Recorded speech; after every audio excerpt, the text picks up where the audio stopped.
శుభాకాంక్షలు.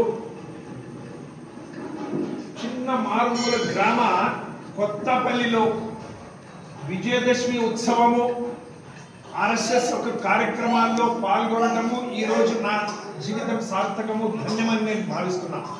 ఎందుకంటే ఇది ఒక కొత్త రోజు ప్రారంభమవుతున్నది. ఆర్ఎస్ఎస్ కి 100 సంవత్సరాలు అయింది. డాక్టర్ పరమ పూజ్య డాక్టర్ హెడ్గేవార్ కేశవరావు బలిరామ్ పంత్ హెడ్గేవార్ గారు 1925లో 1925లో సంఘం ప్రారంభించారు. మీరంతా ఇంత శ్రద్ధగా సమయానికి ఎగ్జాక్ట్ గా ఇప్పుడే 9 అయింది, ఒక్క నిమిషం కూడా లేట్ కాకుండా ఇది మనకి సంఘం ఇచ్చిన ఒక సంస్కారం. ఈ చిన్న విలేజెస్ లో ఇంతమంది స్వయం సేవకులు చూసి నాకు చాలా ఆనందమైంది. ఈరోజు ఒక మంచి కార్యక్రమం. ఇప్పుడే ఒక స్వయం సేవకు పాట పాడుతూ హిందువులంతా బంధువులం మంచి చక్కని పాట పాడి హిందూ సమాజంలో ఉన్న మేమంతా ఈ ఆర్ఎస్ఎస్ లో ప్రాంతీయ భావాలు కానీ రాజకీయ పార్టీలు కానీ కాంగ్రెస్ బీజేపీ టిఆర్ఎస్ కమ్యూనిస్టులు కానీ భేదాలు లేవు. మేమంతా హిందువులం, మేమంతా బంధువులం. మేము సంఘటితంగా ఉండాలి. ఈ దేశం బాగు కొరకు ప్రయత్నం చేయాలి. అంటే ముస్లిం క్రిస్టియన్లు వేరేనా అనే భావన కూడా రావచ్చు. ఈ దేశంలో హిందుస్థాన్ లో ఉన్నవాడు హిందువులంతా హిందువులే, ముస్లింలు కూడా హిందువులే, క్రిస్టియన్లు కూడా హిందువులే. వాళ్ళ మతము ఒక పద్ధతి, వాళ్ళు నమాజ్ చేస్తారు, చర్చ్ లో వాళ్ళు ప్రార్థన చేస్తారు. అంతేగాని మేమంతా ఇక్కడ ఉన్న భారతీయులు 140 కోట్లు మేమంతా అన్నదమ్ములాగా ఉండాలి. మేమంతా ఈ దేశం ప్రగతి కొరకు ఆలోచించాలి. 1917లో డాక్టర్ హెడ్గేవార్ గారు 1 సంవత్సరం జైలుకు పోయించారు స్వాతంత్రం కొరకు. తర్వాత 1923లో మహాత్మా గాంధీ గారి సభలో మాట్లాడుతూ డాక్టర్ హెడ్గేవార్ గారు ఒక మంచి మాట గాంధీ గారికి చెప్పారు. గాంధీజీ మన దేశం మీద 1000 సంవత్సరాలు వేరే వేరే వాళ్ళు పరిపాలన చేశారు. హూణలు, షకలు, డచ్లు, మొఘలులు, పోర్చుగీసులు, బ్రిటిషులు వీళ్ళంతా 1000 సంవత్సరాలు మా మీద పరిపాలన చేశారు. మీరు స్వతంత్రం కావాలి అని అంటున్నారు. ఈ స్వతంత్రం ఎందుకు పోయింది? ఎందుకు మేము బానిసగా 1000 సంవత్సరాలు బతకాల్సి వచ్చింది? మాలో యూనిటీ లేదు, మాలో ఏకత లేదు. మన వాళ్ళే మనకి వెన్నుపోటు పొడిచిండ్రు. ఛత్రపతి శివాజీ కానీ, రాణా ప్రతాప్ కానీ, ఝాన్సీ రాణి లక్ష్మీబాయి కానీ, పౌరస్ కానీ వీళ్ళందరినీ చంపింది, వెనక్కి నుంచి వెన్నుపోటు పొడిచింది మన వాళ్ళే. కాబట్టి ఈ హిందువులో ఎంతవరకు యూనిటీ రాదో, ఈ హిందూ సమాజంలో అందరూ ఐక్యంగా ఉన్నారో అంతవరకు ఈ సమస్యలు అట్లే ఉంటుంది. మనకి స్వతంత్రం వచ్చినా, మనకి ఇప్పుడు బ్రిటిషులు వెళ్ళిపోయినా మనలో ఉన్న ఈ దోషాలు, మనలో ఉన్న ఈ లోక దోషాలు ఎంతవరకు పోవో అంతవరకు మేము ఈ సమస్యల నుంచి ఇట్లే ఉంటాము. కాబట్టి హిందూ ఈ దేశం కొరకు ఆలోచించాలి, హిందూ ఈ దేశం కొరకు ఇది చేయాలి. వాళ్ళకు ఒక ఘటన కూడా డాక్టర్జీ చూసిండ్రు. ఒక 20-30 మంది ఉరుకుతున్నారు. వాళ్ళని ఆపి అడిగినారు, డాక్టర్జీ ఎందుకు ఉరుకుతున్నారయ్యా అంటే, లేదు వెనుక వస్తున్నారు. వెనుక ఒక 50 మంది వస్తున్నారు, మళ్ళీ ఉరుకుతున్నారు. వాళ్ళని ఆపిండు. డాక్టర్జీ ఎందుకు ఉరుకుతున్నారు అంటే, లేదు వెనుక వస్తున్నారు. ఓహో వెనుక ఇంకా మంది వస్తున్నారు, వాళ్ళని చంపేయడానికి. ఒక 100 మంది వస్తున్నారు వెనుక. వాళ్ళని ఆపి డాక్టర్జీ అడిగిండు, ఎందుకు ఉరుకుతున్నారయ్యా మీరంతా అంటే, వెనుక వస్తున్నారు. అరే వెనుక ఎందుకంటే అడగాలి, వచ్చే వాళ్ళంతా వెనుకంటే ఒక 2 గుండాలు చాకు తీసుకొని సంపుతం కొడుతున్నారు. ఎవరు దొరికితే వాళ్ళని సంపుతామని. చూడండి, ముందర 25, 50, 100 మంది, 2 వ్యక్తులు చాకు తీసుకుంటే వీళ్ళంతా భయపడి పారిపోతున్నారే. వీళ్ళలో సంఘటన లేదు, వీళ్ళలో ఏకత లేదు. లార్డ్ క్లైవ్ అనే ఒక బ్రిటిష్ అధికారి తన డైరీలో రాస్తాడు, 17వ శతమానంలో నేను భారతంలో ఒక మొఘల్ దగ్గర యుద్ధం చేసి భారతంలో వచ్చినాము. నేను గుర్రం మీద పోతున్నా, నా వెనక 350 మంది బ్రిటిష్ సైనికులు ఉన్నారు. దాని వెనక 18,000 మంది హిందూ సైనికులు ఉన్నారు. హిందుస్థాన్ లో ఉన్న భారతీయులు 1000 కొద్దిగా మంది రోడ్డు పక్కన నిలబడి మాకు నమస్కారం చేస్తున్నారు, సురోట్ కొడుతున్నారు. మేము దురాక్రమణకారులని తెలిసి కూడా మాకు నమస్కారం చేస్తున్నారు, సురోట్ కొడుతున్నారు. ఆ వ్యక్తులు ఒకరొకరు రాయి తీసుకుని నిలబడింటే మేమంతా దేశం నుంచి ఇప్పుడు వరకు ఉండేవాళ్ళం కాదు. బ్రిటిషులు ఒక్కడు కూడా మనకి రాయి తీసుకుని కొట్టలేదు. చూడండి, జాలియన్వాలా బాగ్లో 1340 మంది చనిపోయింది. అప్పుడు జనరల్ డయర్ అనేవాడు ఫైర్ అని చెప్తే ఫైర్ చేసి 1340 మంది చిన్న చిన్న పిల్లల్ని, ముసలి వాళ్ళనంతా చంపాడు. ఆయన ఉద్దామ్ సింగ్ రాస్తాడు, ఈ జనరల్ డయర్ వాడు బ్రిటిష్ అధికారి. ఫైర్ అంటే మనవాడు 1000 మంది పోలీసులు నిలబడి మనవాళ్ళని చంపినవే, ఒక్కడ కూడా తిరిగి వాడిని జనరల్ డయర్ని చంపలేదు. 20 సంవత్సరాలు పట్టింది ఉద్దామ్ సింగ్ నడుస్తూ సోవియత్ రష్యా మీద పోయి అక్కడ బ్రిటిష్ ఇంగ్లాండ్ లో పోయి ఆ జనరల్ డయర్ని చంపిడు. ఇంత మనలో ఉన్న లోపదోషాలు పోవాలి, ఎంతవరకు ఈ లోపదోషాలు పోవో మనకు స్వతంత్రం వచ్చినా ఏమి కాదు అనే ఉద్దేశంతో పరమ పూజ్య డాక్టర్ హెడ్గేవార్ గారు ఆర్ఎస్ఎస్ ని స్థాపించారు. మా ఉచ్చారణ వేరే ఉండొచ్చు, మా భావనలు, మా పూజా పద్ధతులు, ఏదేదో కులం ఉండొచ్చు, మేమంతా ఒకటే. మహాత్మా గాంధీ గారు వార్ధా శాఖలో వచ్చిండు. వాళ్ళ అస్పృశ్యత గురించి పనిచేసేవాడు. ఒక ఆయన కూర్చున్నాడు, ఆయన అడిగిండ్రు నీ పేరేమిటి, అందరు భోజనానికి కూర్చున్నారు.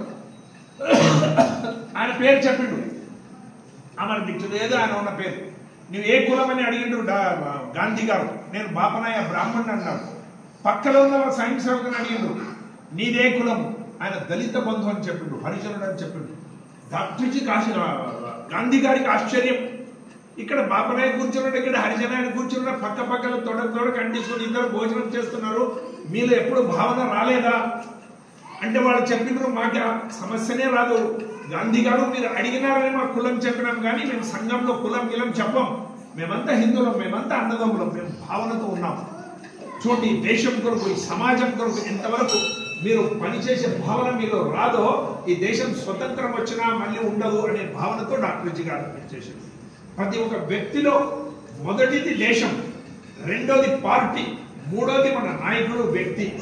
ఈ నాయకుడు ఎమ్మెల్యే ఎంపీ వాళ్ళ మీద తోకల్లాగించుకుంటూ తిరగొద్దు. నీవు మొదలు ఆలోచించింది దేశం గురించి ఆలోచించు.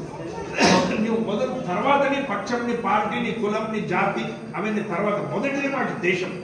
ఈ భావన పెంచాలి అనేదే డాక్టర్జీ గారు ఒక ఉద్దేశంతో ఈ సంఘాన్ని స్థాపించారు. సంఘంలో నేర్పించేది సమయ పాలన, సంఘంలో నేర్పించేది మేమంతా ఒకటి అనే భావన, సంఘంలో నేర్పించేది ఈ దేశం కొరకు ఆలోచించే వాళ్ళ సంఖ్య. సంఘం ఏం రోడ్ లేదు, సంఘం ఏం మెడికల్ కాలేజ్ కట్టదు, సంఘం ఎక్కడ పెద్దగా ఏమి ప్రోగ్రామ్ చేసి అస్పృశ్యత గురించి చేయదు. సంఘం చేసే ఒకటే ఒక పని, వ్యక్తి నిర్మాణం. ఇక్కడ చూడండి, ఇన్ని మంది ఇంత డిసిప్లిన్ గా, ఇంత చిన్న కొత్తపల్లి అనే గ్రామంలో ఈ స్వయం సేవకులు ఎంత డిసిప్లిన్ గా కూర్చుని నా దేశం, నా ధర్మం గురించి ఆలోచిస్తున్నారే, ఇది సంఘం చేసే పని. ఇది మొత్తం దేశం నడుస్తుంది. ఎన్నో సేవా విభాగాల్లో ఆర్ఎస్ఎస్ పనిచేస్తుంది. చిన్న 2 ఘటనలు చెప్పి ముగిస్తా. భగత్ సింగ్ ఫాసీ ఇచ్చిండ్రు. భగత్ సింగ్ దేశం కొరకు, భగత్ సింగ్, చంద్రశేఖర్ ఆజాద్, సావర్కర్, చాపేకర్ బంధువులు, ఎన్నో మంది, సుభాష్ బాబు, ఎన్నో మంది దేశం స్వతంత్రం కొరకు పనిచేశారు. భగత్ సింగ్ రేపు ఉదయం ఫాసీ ఎక్కించాలి.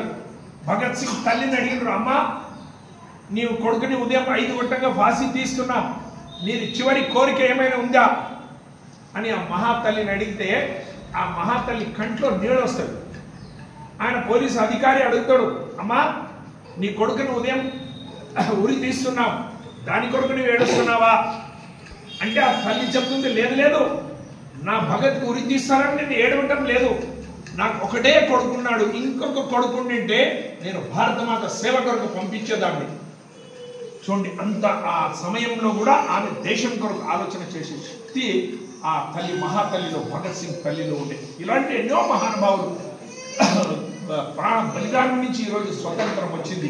మేమంతా ఈ స్వతంత్రం కాపాడుకోవాలి, మన దేశం మొదలు అనే ఆలోచన ఉండాలి. చిన్న ఒక కథ, పల్లెటూర్లలో మీరంతా ఉంటారు కాబట్టి మన జీవితం ఉద్దేశం ఏమిటి? శాస్త్రం ఏం చెప్తుందంటే, పరోపకారాయ ఇదం శరీరం,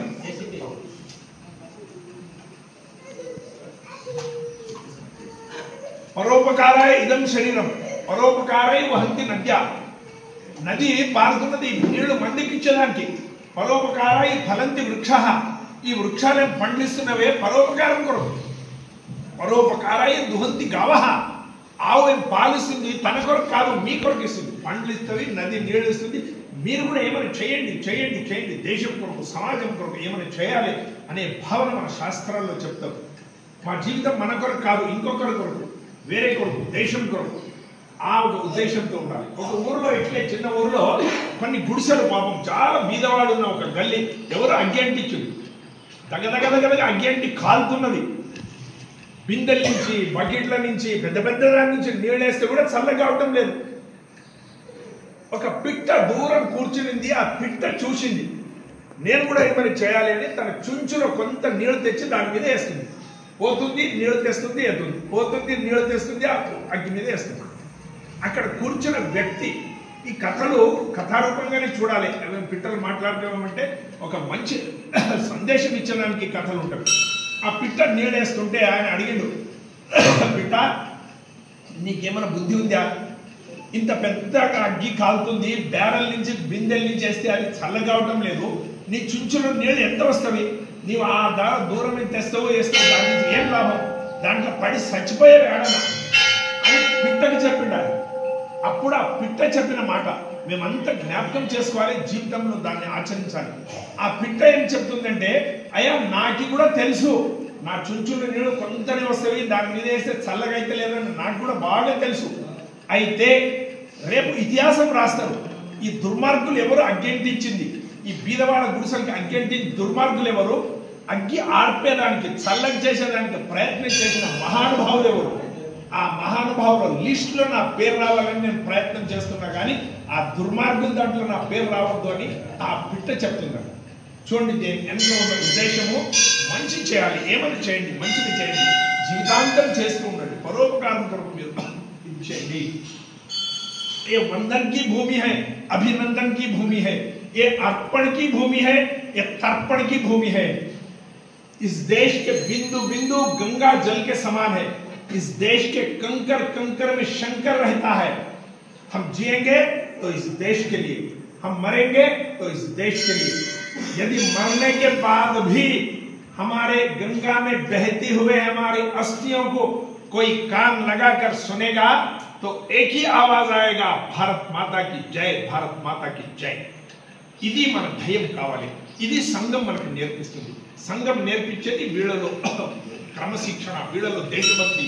ఇది అందరూ సోదర భావం. ఇక్కడ ఉన్న కాంగ్రెస్, బీజేపీ, టీఆర్ఎస్ ఎవరే ఉండే, కులం, మతం, బ్రాహ్మణ, క్షత్రియ, వైశ్య, శూద్ర, ఎవరు మేము జాతి భేదం లేదు మన దగ్గర. మేమంతా ఒకటే, మేమంతా బంధువులం, మేమంతా అన్నదమ్ములం.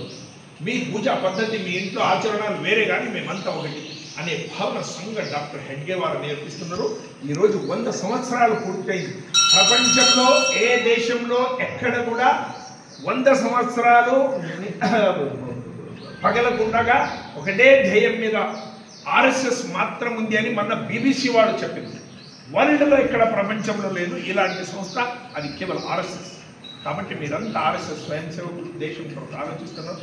మీకు అందరికీ అభినందనలు చెప్తూ, దసరా విశేషంగా అందరికీ మంచిగా కావాలి, దేశం మంచిగా ఉండాలి, మా దేశం బాగా కావాలి. మీరంతా అన్నదమ్ములు, మేము అన్నదమ్ములు. ఈశాన సర్వ విద్యానాం ఈశ్వర సర్వభూతానం. మీలో మాలో ఉన్న భగవత్ స్వరూపం, జ్యోతి స్వరూపం ఒకటే. మీరు నాకు నమస్కారం చేసినా, నేను మీకు నమస్కారం చేసినా పోయి ముట్టేది ఆ భగవంతుని. ఎవరో నాకు నమస్కారం చేస్తే నేను పెద్దోని అనుకుంటే నా ఇంత మూర్ఖుడు ఎవరు లేకుంటారు. కాబట్టి జ్యోతి స్వరూపం, అందరిలో ఉన్న ఆత్మ జ్యోతి స్వరూపం ఒకటే అనే భావనతో మేమంతా జీవితాం. భారత్ మాతకి అందరికీ